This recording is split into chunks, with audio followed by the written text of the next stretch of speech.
Councillor Habib గారు, మీ ప్రియతమ MLA సోదరుడు రాజేష్ రెడ్డి గారు, వేదికను అలంకరించినటువంటి నాయకులందరూ, ఈ కార్యక్రమంలో పాల్గొన్నటువంటి సోదరులందరికీ నా హృదయపూర్వక నమస్కారాలు తెలియజేస్తున్నాను. హబీబు ఈ వార్డులో ఎందుకు పోటీ చేస్తున్నారో చెప్పారు. 11వ వార్డులో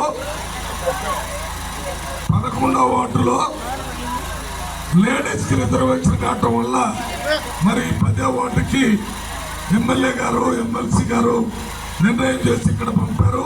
ఇక్కడ ఉన్నటువంటి నాయకులు కూడా మంచి పెద్ద హృదయంతో వీరికి స్వాగతం పలికినందుకు స్థానిక నాయకులందరికీ నా హృదయపూర్వక నమస్కారం.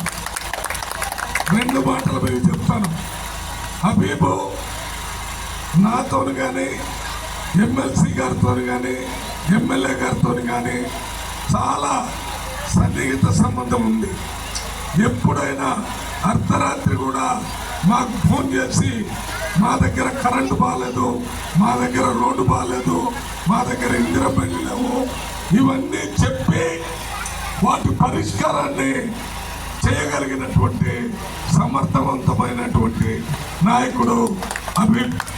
అందువల్ల రేపు వచ్చే ఎన్నికల్లో మీరంతా కాంగ్రెస్ పార్టీ తరఫున చేయి గుర్తు మీద ఓటేసి హబీబ్ని పెద్ద మెజార్టీతో గెలిపిస్తే మీ వార్డులో ఉన్నటువంటి ఈ ట్రాన్స్ఫార్మర్ విషయం కానీ, లేక మంచినీళ్ళ విషయం కానీ, లేక రోడ్ల విషయం కానీ, డ్రైనేజ్ విషయం కానీ, పోలీస్ సమస్య కానీ, రెవెన్యూ సమస్య కానీ, అన్ని సమస్యలు ఫోను మీదనే మాట్లాడి పరిష్కారం చేయడానికి హబీబ్కి నేను, రాజేష్ రెడ్డి గారు, దామోదర్ రెడ్డి గారు అండగా నిలబడతామని మాటిస్తూ ఇంకా 2 మాటలు చెప్తాను. ఇప్పుడు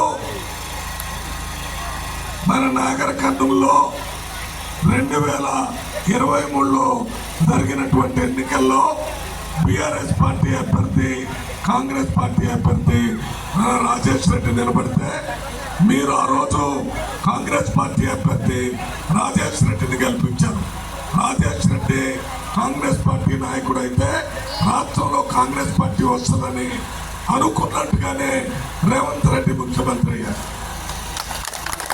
2004లో పార్లమెంట్ ఎన్నికలు జరిగితే, 2024లో పార్లమెంట్ ఎన్నికలు జరిగితే అప్పుడు కూడా కాంగ్రెస్ అభ్యర్థిగా నేను మల్లురవి నిలబడ్డాను, బీఆర్ఎస్ అభ్యర్థిగా ఆర్ఎస్ ప్రవీణ్ కుమార్ నిలబడ్డారు, బీజేపీ అభ్యర్థిగా భరత్ కుమార్ నిలబడ్డారు. ఆ రోజు ఓట్లేసి బీఆర్ఎస్ అభ్యర్థిని, బీజేపీ అభ్యర్థిని ఓడించి కాంగ్రెస్ పార్టీ అభ్యర్థిని 1,00,000 ఓట్ల మెజార్టీతో గెలిపించారు. అంటే 2003 నుంచి మీరు కాంగ్రెస్ పార్టీ వస్తేనే మనకి లాభం జరిగింది, అభివృద్ధి జరిగింది, సంక్షేమం జరిగిందని గెలిపిస్తూ వస్తున్నారు. ఇప్పుడే అయ్యేది ఇదే సంవత్సరం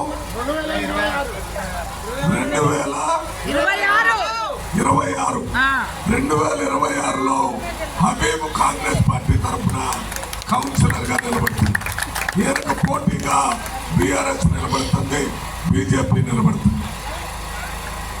ఏ రకంగా ఎమ్మెల్యే ఎలక్షన్లో కాంగ్రెస్ పార్టీ ఎమ్మెల్యేను గెలిపించారో, ఏ రకంగా ఎంపీ ఎలక్షన్లో కాంగ్రెస్ అభ్యర్థిని గెలిపించారో, ఇప్పుడు జరిగే ఎన్నికల్లో కూడా హబీబ్ని గెలిపించాలని మీ అందరికీ విజ్ఞప్తి చేస్తున్నాను.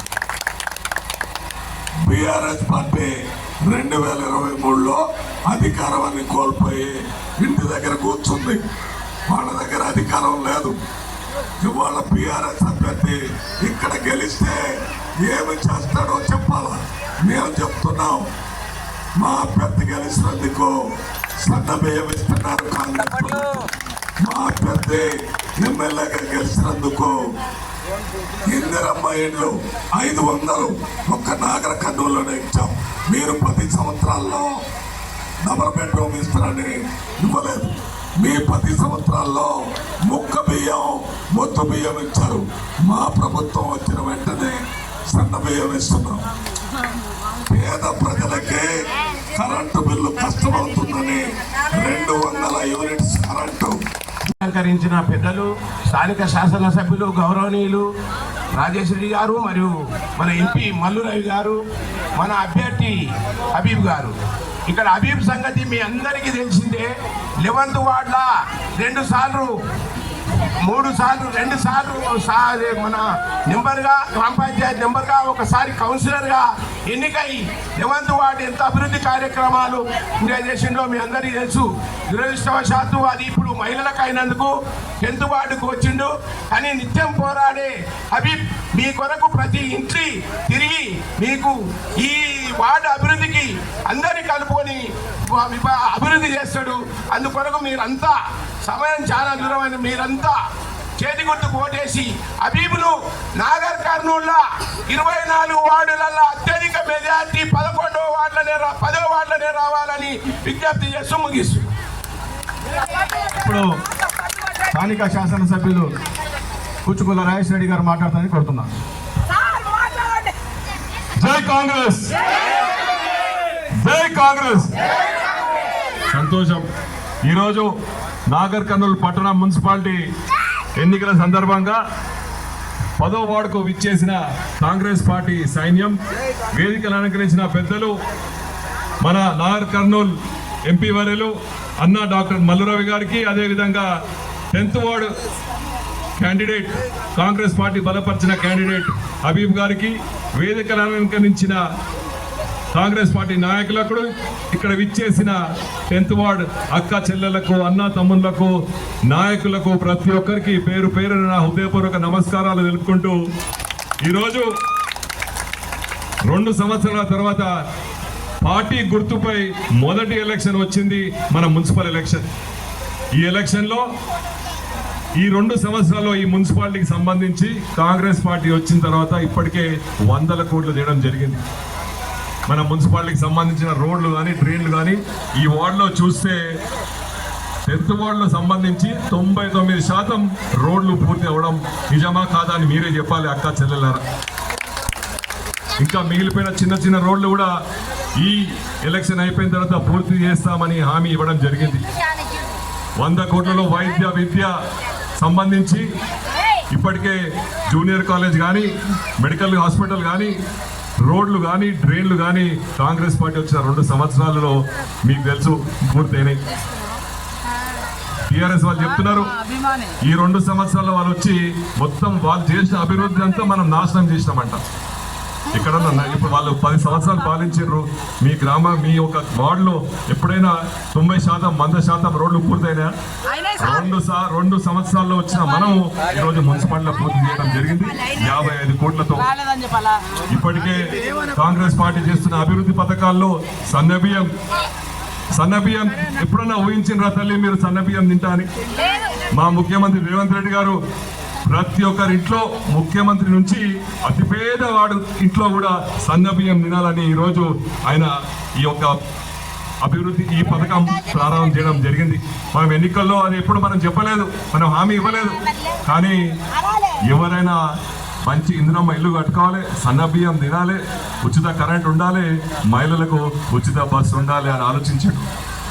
రేషన్ కార్డులు, మనము రేషన్ కార్డులు కానీ, ఇందిరమ్మ ఇల్లు కానీ, సన్నబియ్యం కానీ పార్టీలకు అతీతంగా ఈరోజు కాంగ్రెస్ పార్టీ పనిచేయడం జరిగింది. ఎవరైనా రేషన్ కార్డు ఇచ్చినప్పుడు ఈ టీఆర్ఎస్ పార్టీ బీజేపీ పార్టీని అడిగినామా?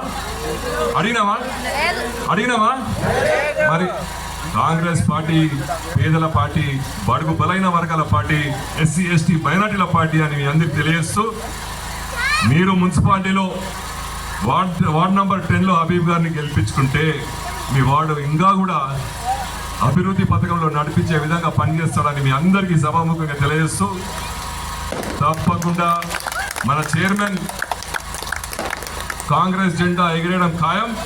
అది ఎగిరిన వెంటనే ఇంకా కూడా ఇప్పటికీ 55 కోట్లు వేయడం జరిగింది. ఇంకా కూడా వందల కోట్లు తెచ్చి ఈ పట్టణ అభివృద్ధికి మేము పాటుపడతామని మీ అందరికీ తెలియజేస్తూ ఈ అవకాశం ఇచ్చినందుకు ప్రతి ఒక్కరికి పేరు పేరున నా హృదయపూర్వక ధన్యవాదాలు నమస్కారం తెలుపుతూ ఇప్పుడు పెద్దలు పిలిచే పలికే ఎంపీ వారిలో మల్లురవి గారు మాట్లాడాలని కోరుకుంటున్నాం. మీరందరూ ఇక్కడ మన ఈ వార్డుకు సంబంధించిన పాండుచారి గారు, సలీం గారు, అదేవిధంగా నసీర్ గారు, అందరూ వల్లభరెడ్డి గారు మీదికి రావాలని కోరుతున్నాను. బాదం నరేందర్ గారు కూడా ముఖ్యంగా మన లవణ్య మన పాండు గారి ముఖ్యంగా ఈ వార్డు సమస్య ఒకటి ఉంది సార్. ఇక్కడ వానాకాలంలో పెద్ద ఎత్తున వాన వస్తే నీళ్ళు వచ్చే ప్రమాదం ఉంది సార్. ఇక్కడ సమస్య అనేది చాలా పెద్దగా ఉంది. అదేవిధంగా ఇక్కడ లో వోల్టేజ్ ప్రాబ్లం ఉంది. చాలా డిమ్గా కరెంట్ ఉంటుంది. ఇప్పుడు మాకు ఎమ్మెల్యే గారు కూడా ఉన్నారు, ఎంపీ గారు కూడా ఉన్నారు. ఇక్కడ ఎమ్మెల్యే గారు